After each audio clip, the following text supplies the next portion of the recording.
नमस्ते दोस्तों, pharma notes के इस यूट्यूब चैनल में आप सबों का स्वागत है। आज के इस वीडियो लेक्चर में हम जी पैट संडे क्विज के पार्ट 67 को डिस्कस करने जा रहे हैं। तो चलिए इस शानदार सेशन को स्टार्ट कर देते हैं। देखिए यहाँ पे पूछा है which of the following anti depression drug is SSRI यानी सेलेक्टिव सीरोटोनिन रीअपटेक इनहिबिटर। देखो ये क्लासिफिकेशन बेस्ड सवाल है। तो यहाँ पे ऑप्शन देखिए फेनेल्जीन, डेसिप्रामाइन, मैप्रोटिलिन या फिर फ्लोऑक्सेटिन। तो यहाँ से सही जवाब होगा SSRI के लिए ये ऑप्शन डी फ्लोऑक्सेटिन। तो जिनके सफिक्स में ये जेटिन आता हो या फिर प्राम आता हो ना, वो SSRI श्री ड्रग होते हो दोस्तों। ठीक है, बात करेंगे डेसिप्रामाइन, मैप्रोटिलिन की, तो ये TCA में आएंगे, try cyclic anti depression drug. और फेनिलजिन जो होता है वो माओई का इनिबिटर होगा। ठीक है, मोनोअमाइन ऑक्सीडेज एंजाइम का इनिबिटर होगा। चलिए नेक्स्ट क्वेश्चन की तरफ यहाँ पे बढ़ेंगे।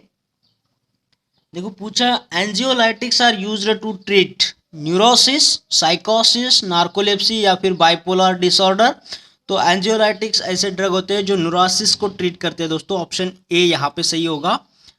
नेक्स्ट सवाल है यहाँ पे restlessness, anxiety, orthostatic hypotension, generalised seizure, severe tumour, vivid hallucination and साइकोसिस आर पॉसिबल सिम्टम्स ऑफ। यहाँ पे ऑप्शन देखो, टॉलरेंस की वजह से विड्रॉल सिम्टम्स, या फिर drug interaction between the barbiturate and diazepam, या फिर नन ऑफ द अबव। तो ये सारे जो सिम्टम्स यहाँ पे सिंड्रोम दिख रहे हैं हमें, तो ये सभी के सभी विड्रॉल की वजह से होते हैं। विड्रॉल, बारबिचुरेट और डायजेपाम को अगर हम यहाँ पे विड्रॉल करते हैं तो ये सारे सिम्टम्स हमें दिखते हैं दोस्तों। तो इसलिए विड्रॉल इसका सही जवाब होगा।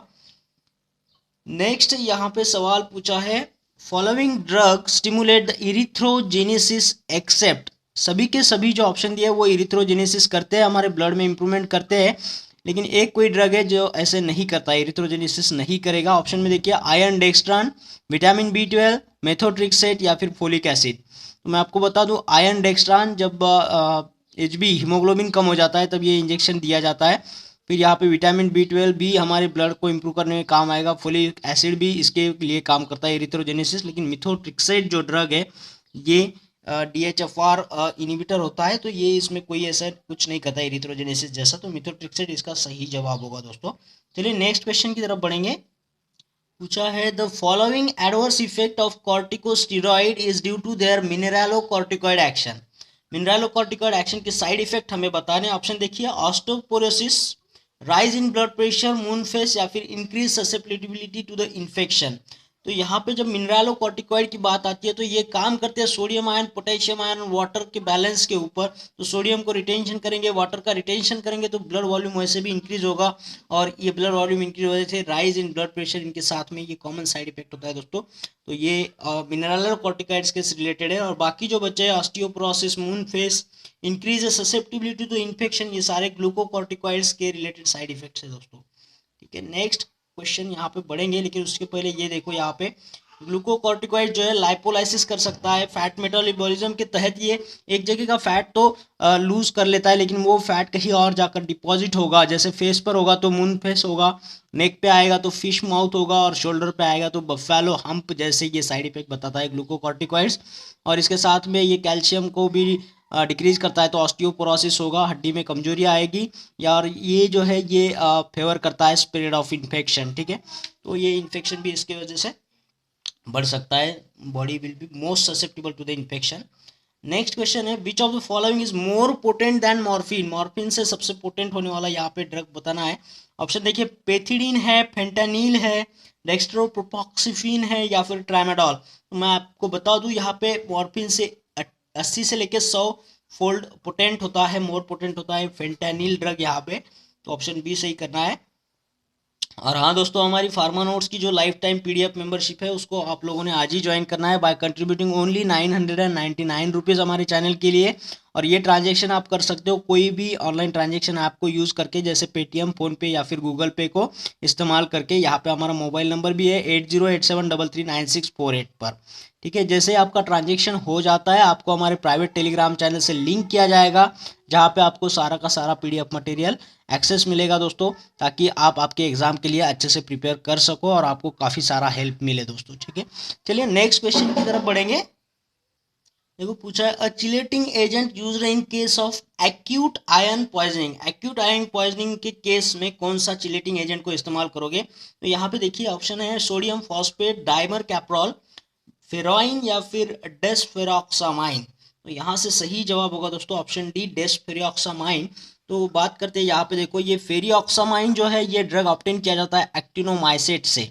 जैसे फेरियोक्सामाइन में जो आयरन होता है उसको अगर निकाल देंगे तो ये हो जाएगा डेस्फेरियोक्सामाइन, जिससे हम इसको बहुत ज़्यादा अफिनिटी होती है आयरन की तरफ। अगर आयरन की पॉइजनिंग हो गई तो ये आयरन को अपने साथ में चिलेट कर सकता है, कॉम्प्लेक्स फॉर्म कर सकता है। तो इसलिए ये डेस्फेरियोक्सामाइन ये बहुत ही खास यहाँ पे चिलेटिंग एजेंट है जो एक्यूट पॉइजनिंग में यूज़ किया जाता है।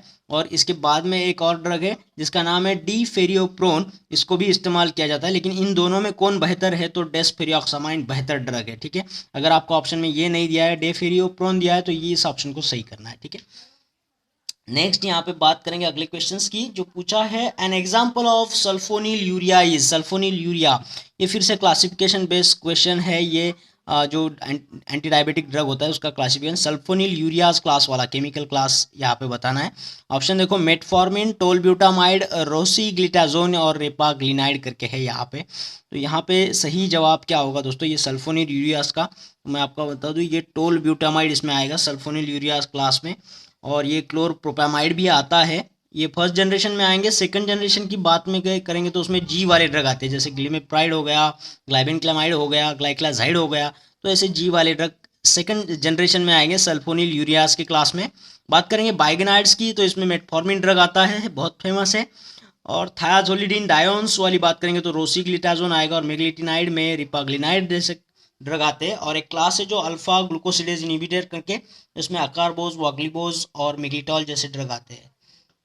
ठीक है, ये क्लासिफिकेशन बेस पर क्वेश्चन जो आते हैं आसान होते हैं, तो क्लासिफिकेशन को रिवीजन करना इंपॉर्टेंट है। नेक्स्ट क्वेश्चन है which route of the drug administration is most likely to lead to the first pass effect. First pass effect में कौन सा रूट जो है वो फर्स्ट पास इफेक्ट दिखाता है ज़्यादातर के, तो यहाँ ऑप्शन देखिए सबलिंगुअल, ओरल, इंट्रावेनस और इंट्रामस्कुलर। बात करेंगे इंट्रावेनस की, जैसे ही हम डायरेक्टली ब्लड में जब ड्रग देते हैं तो वो फर्स्ट पास इफेक्ट को बाईपास कर जाता है दोस्तों। इसमें फर्स्ट पास इफेक्ट होता ही नहीं है। जो फर्स्ट पास मतलब क्या, जब ड्रग जो पहले लीवर में जाकर के मेटाबोलाइज होता है फिर ब्लड में आता है, तो वहाँ पे थोड़ा सा नुकसान होता है हमारे ड्रग का। तो ये इंट्रावेनस में ऐसा कोई नुकसान नहीं होता, 100% ड्रग जो है हमारे ब्लड में आता है बिना किसी नुकसान किए। लेकिन ओरल में जब बात करेंगे तो ये पहले स्टमक में जाएगा, वहाँ से लीवर में थोड़ा सा ख़राब हो जाएगा, मेटाबोलाइज हो जाएगा और फिर बचा कुचा जो है वो ब्लड में आएगा। तो यहाँ पे फर्स्ट पास इफेक्ट ज़्यादा होता है दोस्तों ओरल में। ठीक है, तो ऑप्शन बी सही करना है, बाकी में बहुत कम होता है, सबलिंगुअल, इंट्रामस्कुलर में भी। नेक्स्ट यहाँ पे क्वेश्चन है गोल्ड के रिलेटेड है, गोल्ड इन रूमेटाइड आर्थराइटिस। क्या करता है गोल्ड रूमेटाइड आर्थराइटिस में, क्यों इस्तेमाल किया जाता है इसको रूमेटाइड आर्थराइटिस में गोल्ड को। तो ऑप्शन देखिए gold can cause the regression of degenerative this disease. Next यहाँ पे ऑप्शन है gold can reduce the concentration of rheumatoid factor, gold does not hurt the progress of the disease, या फिर gold is employed as a first line therapy. तो बात करेंगे इस gold क्यों रूमेटाइड आर्थराइटिस में यूज़ किया जाता है, तो इसका सही जवाब है जो रूमेटाइड फैक्टर होता है उसको ये कम करता है, उसका कॉन्सेंट्रेशन को कम करता है। तो यहाँ से ऑप्शन बी सही करना है दोस्तों, gold can reduce the concentration of rheumatoid factor. और उसके साथ में ESR का रेट भी ये कम कर सकता है, एरिथ्रोसाइट सेडिमेंटेशन रेट, इसको भी ये डिक्रीज कर सकता है दोस्तों गोल्ड का। ये इसको भी याद रखिए, कैसे लिखा जाता है गोल्ड, AU है ना, ये उसकी संज्ञा है, इसको याद रखिएगा, सिंबल है गोल्ड लिखने का AU। इस पर भी सवाल बन सकता है दोस्तों। तो ठीक है, इस वीडियो में इतने ही क्वेश्चंस, आशा करता हूँ आपको सारे क्वेश्चंस अच्छे लगे होंगे, ये वीडियो पसंद आया होगा। और अगर ऐसा हुआ है तो इस वीडियो को लाइक करना है, शेयर करना है और कमेंट बॉक्स में कमेंट जरूर करना है दोस्तों। और हाँ, उन लोगों से मेरी गुजारिश है जिन लोगों ने चैनल को अभी तक सब्सक्राइब नहीं किया, चैनल को सब्सक्राइब कर दीजिएगा। उसके बाद आने वाले बेल आइकन को क्लिक करना है और ऑल बटन को दबाना है दोस्तों। इससे होता क्या है कि आपको आने वाले हर एक वीडियो का नोटिफिकेशन मिलते रहता है और आपको यही लाभ होता रहेगा दोस्तों। ठीक है, तो मिलते हैं फिर एक और बेहतरीन वीडियो के साथ में, तब तक के लिए थैंक यू।